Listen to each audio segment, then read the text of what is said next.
Thanks for being with us here on Live Now from Fox. Again, we're continuing to follow this breaking news there out of the Middle East as Israel has confirmed that it has sent targeted attacks to Iran. I want to play the video for you. If you are just now joining us here on Live Now from Fox, we've gotten in these images of the moments that those attacks were happening. Putting this up on your screen as well there, you can really see it here in plain sight as the flashes are going across the skyline. So again, what we now know at this point is that Israel attacked Iran's capital early Friday morning with those explosions booming across Tehran as Israel says that it has targeted nuclear and military sites. This attack, though, of course, comes as tensions have now reached new heights over Tehran's rapidly advancing nuclear program. We've been on top of this story, covering it for the last hour and a half now, and we're continuing to get in new breaking news as well. So I do want to read this out as we just got this update in about a minute or so ago. We now know that Israel's attack there on Iran has... The year was 2016. Indian Prime Minister Narendra Modi had spoken in Iran. It tells you how similar the two cultures are. But similarity does not guarantee a lot. The proof is what happened that Muslims in Kashmir fight off the oppressors. Not very dost-like, was it? But it sums up the relationship between India and Iran. So much shared history, so much in common, yet one that blows hot and cold. Why is that? Time for a flashback. Culture. They made special types of boxes. Those same ones can be found in Iran's Susa. You also had the Indus Valley civilization. Their coins have been excavated in multiple Iranian sites. Guys, Madam Seneza. Ndeba amakuru mbona bigaragara ko hari ibitero byagabwe kuri Iran.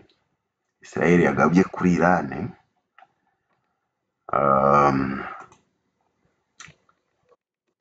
Bituma nibaza ngo ese hari igisibura tugeze hera. Hopefully ko bitaza gutera intambara ya gatatu. Reka twumve icyo Minisitiri w'Intebe wa Israel yabivuzeho, hanyuma tuze kumva kureba Korani bivugaho iki. Kuri ubu ngubu ibyo birivuga byo mbaye mbihariye abandi kugira ngo nabo bazagira icyo babivugaho. Moments ago, Israel launched Operation Rising Lion, a targeted military operation to roll back the Iranian threat to Israel's very survival. This operation will continue for as many days as it takes to remove this threat. For decades, the tyrants of Tehran have brazenly, openly called for Israel's destruction. They've backed up their genocidal rhetoric with a program to develop nuclear weapons. In recent years, Iran has produced enough highly enriched uranium for 9 atom bombs. 9. In recent months, Iran has taken steps that it has never taken before, steps to weaponize this enriched uranium. And if not stopped, Iran could produce a nuclear weapon in a very short time. It could be a year, it could be within a few months, less than a year. This is a clear and present danger to Israel's very survival. 80 years ago, the Jewish people were the victims of a Holocaust perpetrated by the Nazi regime. Today, the Jewish state refuses to be a victim of a nuclear Holocaust perpetrated by the Iranian regime. Now, as Prime Minister, I've made it clear time and again, Israel will never allow those who call for our annihilation to develop the means to achieve that goal. Tonight, Israel backs those words with action. We struck at the heart of Iran's nuclear enrichment program. We struck at the heart of Iran's nuclear weaponization program.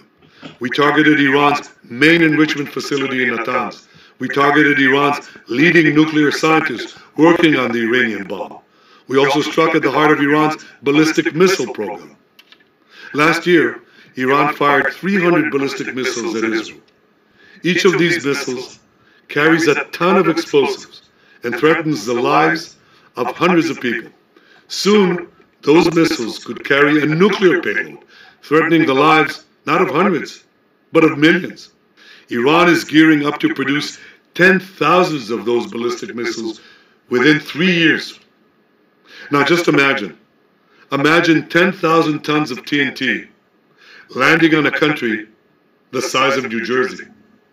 This is an intolerable threat. It too must be stopped. Iran is now working on what it calls the new plan to destroy Israel. You see, the old plan failed. Iran and its proxies tried to encircle Israel with a ring of fire and to attack us with the horrible attack of October 7th. But the people of Israel, the soldiers of Israel, rose like lions to defend our country. We crushed Hamas, we devastated Hezbollah, we hit Iranian proxies in Syria and Yemen. And when Iran directly attacked us twice last year, we struck back inside Iran itself. Yet in defending ourselves, we also defend others. We defend our Arab neighbors. They too have suffered from Iran's campaign of chaos and carnage. Our actions against Iran's proxy Hezbollah led to the establishment of a new government in Lebanon and the collapse of Assad's murderous regime in Syria. The peoples of those two countries now have a chance for a different future, a better future. So too do the brave people of Iran, and I have a message for them. Our fight is not with you. Our fight is with the brutal dictatorship that has oppressed you for 46 years. I believe that the day of your liberation is near, and when that happens, the great friendship between our two ancient peoples will flourish once again. I want to assure the civilized world, we will not let the world's most dangerous regime get the world's most dangerous weapons. And Iran plans to give those weapons, nuclear weapons, to its terrorist proxies. That would make the nightmare of nuclear terrorism all too real. The increasing range of Iran's ballistic missiles would bring that nuclear nightmare to the cities of Europe and eventually to America. Remember, Iran calls Israel the small Satan. It calls America the great Satan. And this is why for decades, it's led millions in the chants of death to Israel and death to America. Today, Israel is responding to those genocidal calls with action and with a call of our own. Long live Israel and long live America. Our action will help make the world a much safer place. I want to thank President Trump for his leadership in confronting Iran's nuclear weapons program. He has made clear time and again that Iran cannot have a nuclear enrichment program. Today, it is clear that Iran is just buying for time. It refuses to agree to this basic requirement of peaceful nations. That is why we have no choice but to act, and act now. The hardest decision any leader has to make is to thwart a danger before it is fully materialized. Nearly a century ago, facing the Nazis, a generation of leaders failed to act in time. They were paralyzed by the horrors of World War I. They were determined to avoid war at all costs, and they got the worst war ever. They adopted a policy of appeasement. They closed their eyes and ears to all the warning signs. That failure to act resulted in World War II, the deadliest war in history. It claimed the lives of 60 million, including 6 million Jews, a third of my people. After that war, the Jewish people and the Jewish state vowed, never again. Well, never again is now. Today, Israel has shown that we have learned the lessons of history. When enemies vow to destroy you, believe them. When enemies build weapons of mass death, stop them. As the Bible teaches us, when someone comes to kill you, rise and act first. This is exactly what Israel has done today. We have risen like lions to defend ourselves. Over 3,000 years ago, Moses gave the people of Israel a message that has steeled their resolve ever since. Be strong and courageous, he said. Today, our strong and courageous soldiers and people stand together to defend ourselves against those who seek our destruction. And by defending ourselves, we defend many others, and we roll back a murderous tyranny. generations from now, history will record that our generation stood its ground, acted in time, and secured our common future. May God bless Israel. May God bless the forces of civilization everywhere. Thank you. Guys, maje kumva iyi message Minisitiri w'Intebe wa Israel yashyizeho yatanze, ndagira ngo turebe gatoya kimwe mu byo yavuze, nuko yavuze ko inshuti nako umwanzi wawe niba ateganya ni nakubwira ko azagutera menya ko ari ukuri. Hanyuma avuga ko Bibiliya ivuga yuko icyo gihe ugomba gutera intambwe ukamutanga. Rumvikana ngira ngo yakotingaga amagambo ari mu isezerano rya kera, ariko byose byo nshaka gutindaho cyane. Nk'uko mubibona hano kuri screen, ndagira ngo tuganire ku magambo matoya. Hano turabona Korani sura ya 8 aya ya 39. Murabona hano hari amagambo avuga ngo, and fight them until there is no more fitna, and the religion will all be for Allah alone, but if they cease worshipping others besides Allah, then certainly Allah is all seer of what they do. Hanyuma tunasome iyi, murabona sura ya 9 aya ya 14, fight against them so that Allah will punish them by your hands and disgrace them and give you victory over them and heal the breast of believing people. Tugende kuri aya ya 29. Birumvikana arizo mubona ndimo kugenda ntaruka.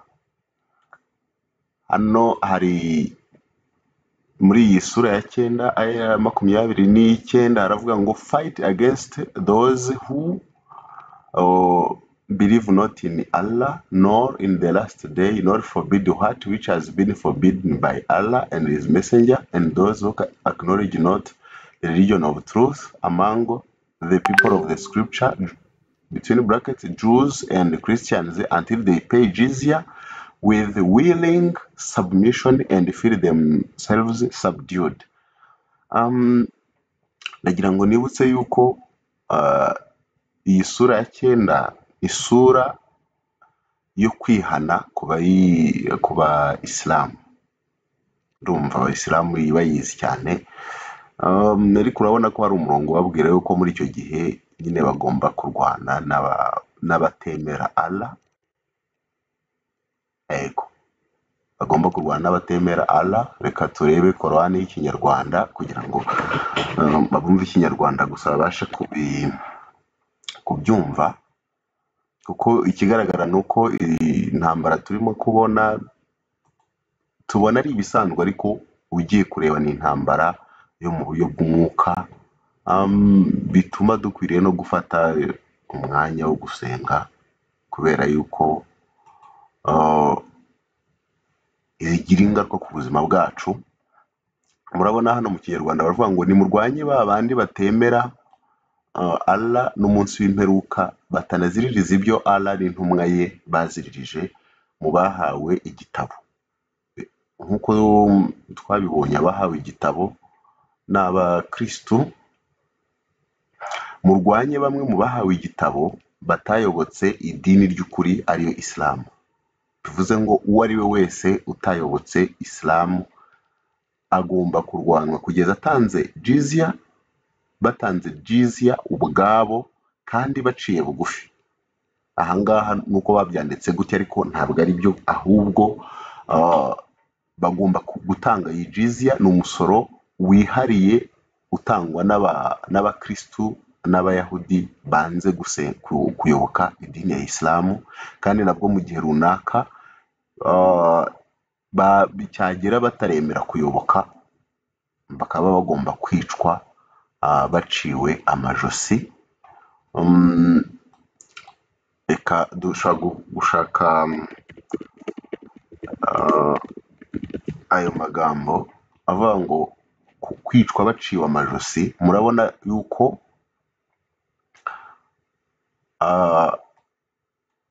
sura ya munani aya ya 12 nibyo ivuga ko bagomba kwicwa baciwe amajosi. Dushobora kubireba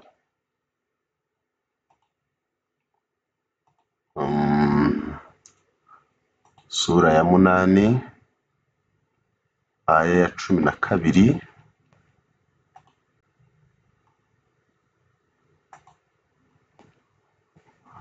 Okay, murabona iravuga mu Kinyarwanda aho baravuze ngo zirikana ubwo Nyagasani wawe yahishuriraga abamarayika ku rugamba rwa Badri agira ati mu by'ukuri ndi kumwe namwe, ibyo bityo mukomeze ba bandi bemeye.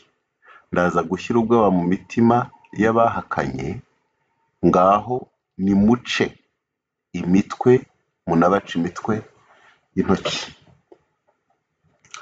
Aha ni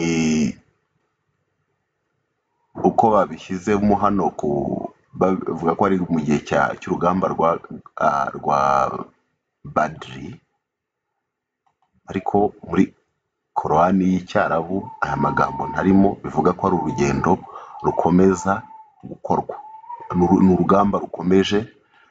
Kugira ngo mubyumve, dushobora kuza kureba muri tafsire. Aha iyo wanditsemo fight the Jews,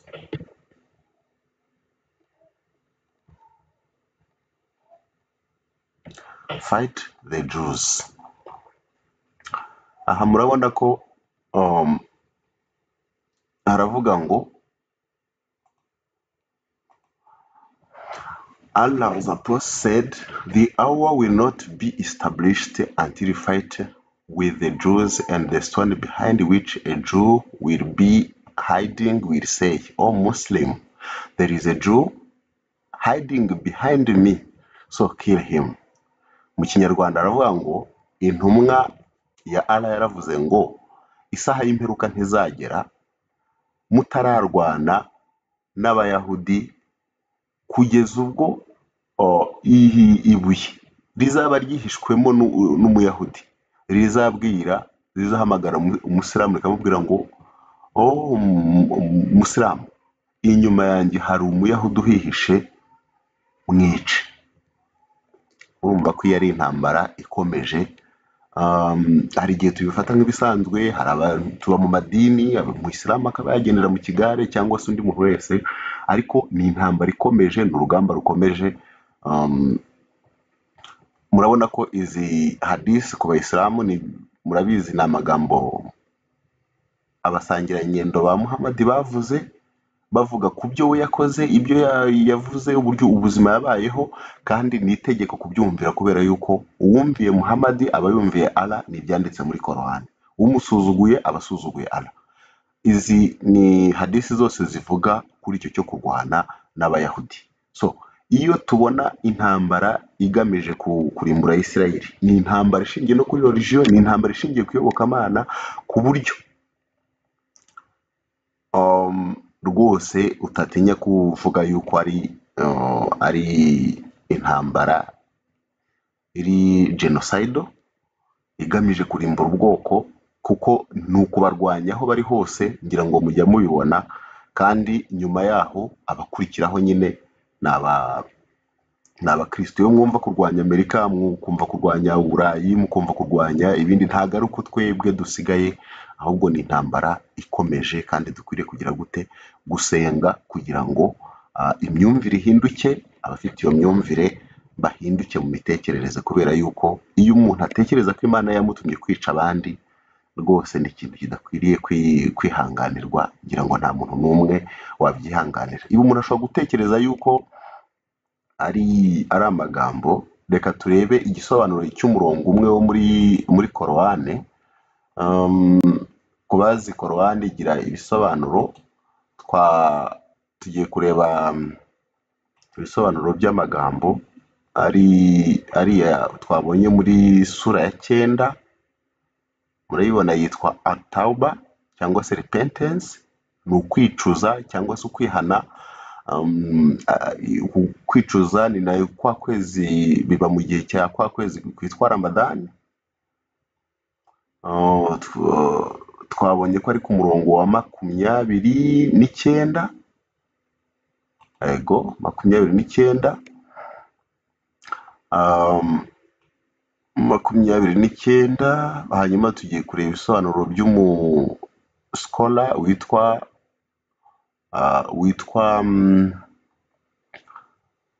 witwa Ibn Kathir. Ni umumenyi wa Islam, w'idini ya Islam ukomeye cyane. Hano murabona itegeko ryo kurwanya the people of the scriptures until they give the jizya. No kuvuga itegeko ryo kurwanya abahawe igitabo aribo bakristo n'abayahudi kugeza bishyuye umusoro wa jizya. Muri aya iravuga ngo murwanye abatemera Allah cyangwa umunsi w'imperuka, ntibanabuze ibyo Allah yabujije, Allah n'intumwa ye Muhammad babujije, n'abatemera idini y'ukuri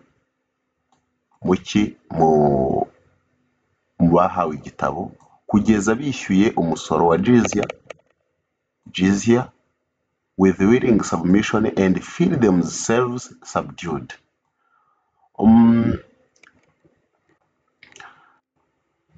Mu Cyongereza baravuga ngo therefore when people of the scripture disbelieved in Muhammad, ubwo abahawe igitabo batemeye Muhammad, they had no beneficial faith in any messengers. Nta nyungu nimwe bari bafite mu kwemera intumwa iyo ariyo yose, or what the messengers brought. Ni ukuvuga bambuwe uburenganzira bwo kuba bagira abo bemera igihe cyose bataremera Muhammad. Rather they follow their religions because this conformed with their ideas, lusts and the ways of their forefathers. Ngo bakurikiye iyobokamana ryabo kubera bakurikiye ibitekerezo byabo, ibyifuzo byabo, irari ryabo, n'inzira abakurambere babo, n'inzira z'abakurambere babo, atari uko amategeko ya Allah atari uko ari amategeko ya Allah cyangwa se iyobokamana rya Allah. Ngwibaza ko bari abukuri. Had they been true believers in their religions, that faith would have directed them to believe in Muhammad. Urumva ko hano ikibazo no kutigira gute no kutemera Muhammad. Ngiyo baza kuba barakurikiye religion zabo mu by'ukuri, ngo baba barakurikiye Muhammad. Ubu unabyumvisha uribaza ngo ese ubundi ikibazo nizo religion cyangwa ikibazo no kutemera Muhammad? Ariko ikibazo biragaragara ko ari kutemera Muhammad, because all prophets gave the good news of Muhammad's advent and commanded them to obey and follow him. Yet when he was sent, they disbelieved in him, and even though he is the mightiest of all messengers. Therefore, they do not follow the religion of earlier prophets because the religion came from Allah, but because they sought their desires and lust. Before they claimed faith in an earlier prophet will not benefit them because they disbelieved in the Master, the mightiest, the last, and most perfect of all prophets. Hence Allah's statement, fight against those who believe not in Allah, nor in the last day, nor forbid that which has been forbidden by Allah and his messenger, and those who acknowledge not the religion of truth among the people of the scriptures.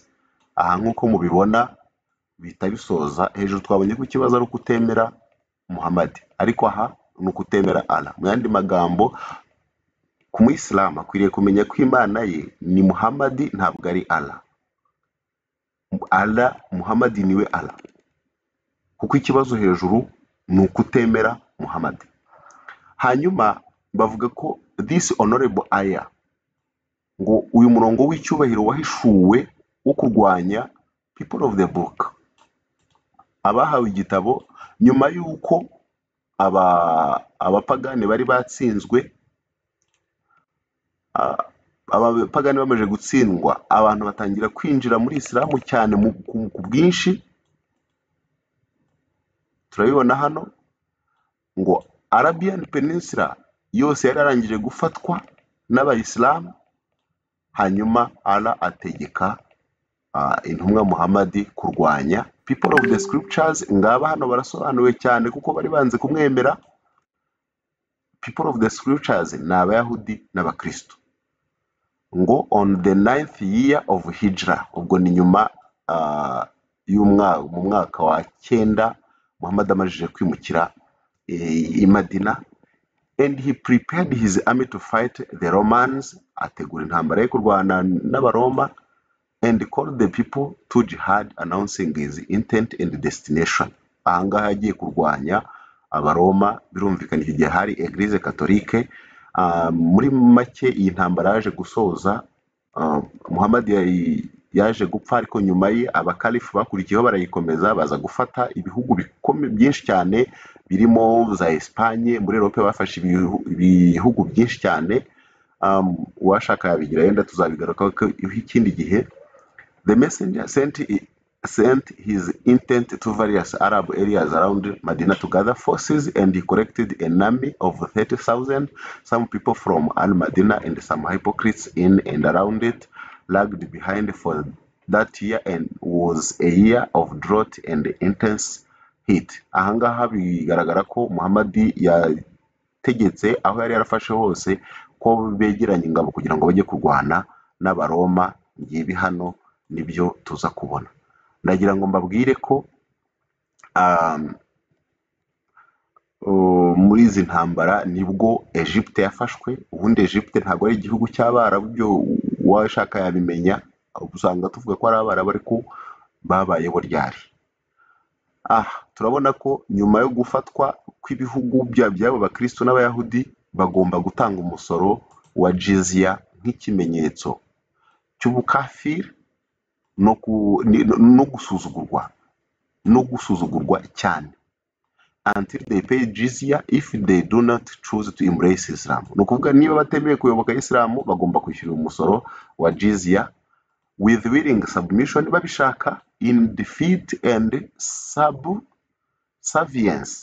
and feel themselves subdued, disgraced, bakumva basuzuguritse cyane, bateshejwe agaciro, bacishijwe bugufi, and belittled. Therefore, Muslims are not allowed to honor the people of Dhimma or elevate them above Muslims, for they are miserable, disgraced, and humiliated. Aha murabona ko iyi ntambara ni intambara ireba Abayahudi n'Abakristo. Kuba Islam abo bakunda kwita aba extremiste, intambara yabo ni yo kurwanya Abayahudi n'Abakristo. Hano bakanabuzwa ko batemererwa gusuhuza Abakristo n'Abayahudi mbere, kandi ngo bahura nabo bahurira nabo mu muhanda, bagomba gukora ku buryo aba Bakristo n'Abayahudi bisanga bagiye muri za rigore. Ubundi icyo gihe zari inzira zinyuramo imyanda. So iyi ni intambara yo mu buryo bw'umwuka. Dukwiriye gusenga tukanavuga ubutumwa bwiza, kubera ko imyumvire nk'iyi ingaruka yayo iba nini, hapfa benshi, nibyo bivamo jenoside, nibyo bivamo ibintu byinshi bitandukanye. Mukomeze kugira ibihe byiza, kandi dusenge kugira ngo intambara idakomeza kwaguka. Kandi niba ari igihe cyo kugaruka kwa Kristo, reka umuntu wese yitegure kugira ngo azasange niteguye nawe witeguye, dutaha ubwami bw'Imana. Imana iho umugisha, mugire umunsi mwiza.